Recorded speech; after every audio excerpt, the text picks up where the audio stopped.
एक ऐसा आंदोलन जिसने भारत की सोच बदल दी, अंधविश्वास को चुनौती दी और समाज को नई दिशा दी।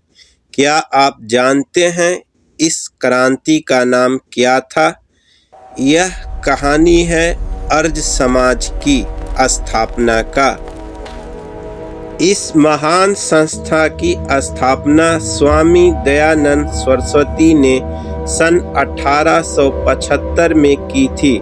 इसका मुख्य कार्य क्षेत्र उत्तर भारत रहा।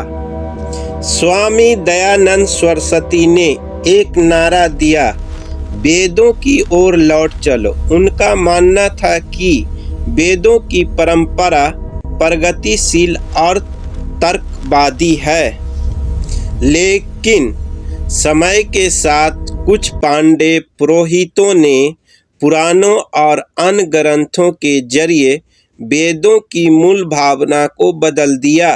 इसलिए उन्होंने मूर्ति पूजा, कर्मकांड, पुरोहितवाद और जाति प्रथा का जोरदार विरोध किया। इस संस्था से जुड़े लाला हंसराज ने पश्चात शिक्षा के आधार पर डीएवी स्कूल की स्थापना की। वहीं स्वामी सदानंद ने हरिद्वार के पास गुरुकुल की स्थापना की। धीरे धीरे आर्य समाज के लोग समाज में प्रगतिशील विचारों के प्रतीक बन गए। उन्होंने नारी शिक्षा को बढ़ावा दिया, महिलाओं की स्थिति सुधारने का काम किया और समाज में शिक्षा का प्रसार किया, समानता का संदेश दिया। ये सामाजिक समानता के समर्थक थे। उन्होंने छुआछूत और जाति प्रथा के विरोध किया। एक ऐसा आंदोलन जिसने अंधविश्वास के अंधेरे में ज्ञान का दीप जलाया और समाज को नई रोशनी दी।